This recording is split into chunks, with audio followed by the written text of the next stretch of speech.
Sang gadis memilih seekor buaya kecil di pasar, kemudian menggunakan botol kecil membawanya pulang. Tapi setelah ayahnya tahu, ia tidak suka. Di saat anaknya tidak di rumah, ia melemparnya ke lubang kloset, kemudian menyiramnya. Melihat buaya kecil itu masuk ke dalam, tapi ia tidak tahu itu menyebabkan malapetaka. Setelah 12 tahun, buaya kecil tidak mati. Ia menjadi besar di parit ini.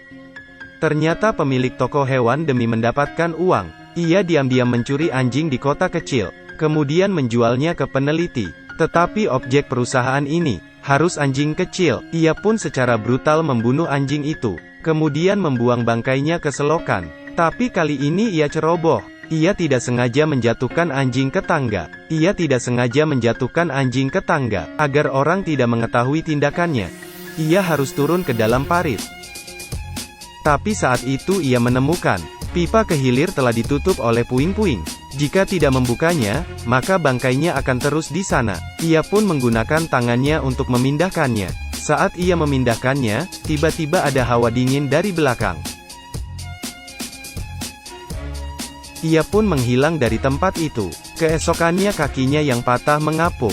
FBL segera ke tempat kejadian. Di saat bersiap membawa kaki patah itu ke tempat penelitian, menemukan baju dari air. Ia langsung teringat dengan pemilik toko hewan. Bos itu menggunakan baju tersebut, kemudian dengan petunjuk itu. Tapi sang peneliti datang dan saling menatap. Mengatakan peliharaan ini semua miliknya. Sama sekali tidak ada membeli barang dari pemilik toko hewan tersebut. Orang ini juga melindungi dirinya sendiri. Tidak bisa apa-apa, hanya bisa mulai dari mayat. Ia bertemu dengan petugas dan menanyakan situasi. Siapa sangka setelah mereka masuk ke dalam tidak pernah keluar lagi, hingga ditemukan sebuah tangan. Dengan cepat menyadari keanehan di bawah, ia membawa seseorang ke bawah. Dan sangat gelap. Keduanya terus berjalan hingga tersesat. Untungnya ia membawa peta. Keduanya terus berjalan, hingga ada muncul mulut besar. Hampir saja orang di depannya dimakan. Buaya mengibaskan ekornya hingga orang tersebut jatuh. Sang pria bergegas mencarinya. Keduanya ketakutan dan kabur. Tidak mudah menemukan lubang dan ingin naik ke atas. Tak disangka ia tersangkut. Buaya pun senang, kemudian menggigit kakinya dan menyeretnya ke bawah. Demi balas dendam, ia mencari cara untuk membunuh buaya itu. Tetapi semua orang mengira dia sudah gila. Mana mungkin di dalam parit ada buaya.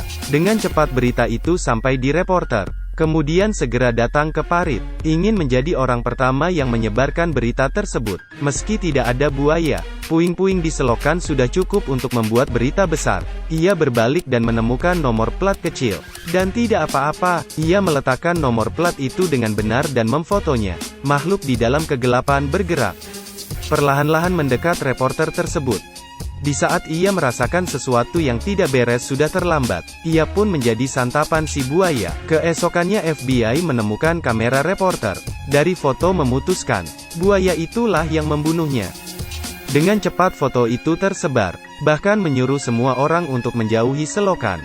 Kepala bagian memberikan kasus itu kepada sang pria. Sang pria memerintahkan bawahannya untuk menutup semua bagian selokan. Dan juga mendirikan benteng di luar, pistol dan lain-lain. Mempersiapkannya dan membidik keluar. Di sisi lain sekelompok orang memukul gendang, dan masuk ke dalam, ingin memancing buaya itu keluar. Orang-orang ini berjalan hingga akhir, dan tidak menemukan si buaya. Melihat situasi itu, ketua mengebom, dan menyuruh sang pria untuk membereskannya. Di saat yang sama, beberapa anak bermain di jalan. Tiba-tiba dari parit di samping jalan ada yang aneh. Mereka pun takut dan pergi. Kemudian seekor buaya raksasa keluar. Hal itu membuat mobil polisi mogok.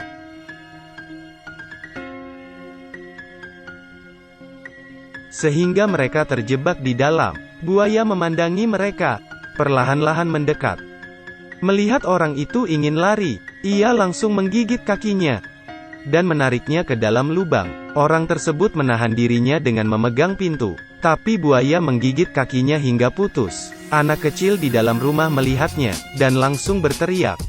Buaya datang, kamu tidak lihat aku sedang teleponan? Pergi main sana. Buaya berkeliaran di jalan. Di saat FBL sampai di lokasi, buaya sudah berenang ke kolam dan menghilang tanpa jejak. Keesokan harinya mereka menemukan jejak buaya, yang lebih besar dari jejak kaki gajah. Mereka mengumpulkan sampel DNA di dalam tubuh buaya. Ditemukan sesuatu. Ia mengingat kembali, merasa ini ada hubungannya dengan perusahaan penelitian. Kemudian pergi untuk memeriksa perusahaan tersebut. Tapi ketua sedikit panik. Ternyata sebelum pria itu datang, pemilik dari tempat penelitian itu menelepon ketuanya. Jangan membiarkan orang-orang untuk tidak ikut campur masalah ini. Ketua juga menerima suap darinya. Ia menolak surat dokumen dari sang pria. Ada beberapa orang yang bermain di tepi kolam. Mereka menutup mata seseorang, dan mendorongnya ke papan loncat. Ia melirik. Anak yang baik. Buaya itu menunggu dengan mulutnya terbuka. Setelah ayah anak tersebut mengetahui hal itu, langsung mengumpulkan beberapa pemburu, dan mencari buaya itu. Untuk balas dendam atas kematian anaknya. Tak disangka, buaya itu mengintai di tempat sampah. Tidak bersuara. Tiba-tiba seekor kucing menakuti pria, alkohol di tangannya. Segera ia habiskan, dan berjalan ke dalam kegelapan. Rekan lain yang melihatnya ketakutan dan bersembunyi. Melihat pria itu menembak ke tempat pembuangan sampah, buaya pun bergegas keluar, dan memakan pria itu. Tepat pada saat itu, aku berpikir rekannya akan maju untuk menolong. Ternyata ia segera mengambil senapan lalu kabur. Keesokannya pemilik penelitian mengajak kerabat dan teman untuk berpesta dan memanggang daging. Di dalam rerumputan terlihat bayangan seorang wanita yang kaget pun berteriak. Buaya itu menyerang orang-orang di pesta. Pemilik penelitian yang melihatnya segera bersembunyi di mobil, dan langsung mengunci pintu wali kota di luar. Di sini pun buaya memakan si wali kota, kemudian mengibaskan ekornya untuk terus memukul mobil. Orang-orang di mobil pun mati. Buaya sepertinya sedang menunggu bos tersebut. Di saat sang pria datang, buaya tersebut sudah kabur. Agar tidak banyak korban, sang pria segera pergi ke tempat parit. Ia mengarahkan buaya ke tempat yang lebih dalam, kemudian memasang bom di pojok. Ia ingin meledakkan bom di saat buaya itu mendekat, dan satu-satunya tempat untuk keluar, tiba-tiba tertutup oleh lindasan mobil. Sang pria terkurung. Bagaimana ini? Melihat bom akan meledak sebentar lagi, nyonya ini tenang-tenang saja di dalam mobil. Nyonya ini tenang-tenang saja di dalam mobil. Menyeberang jalan, seorang wanita bergegas memberitahu si nyonya itu, menyuruhnya untuk segera menjauh dari parit. Akhirnya sang pria pun keluar,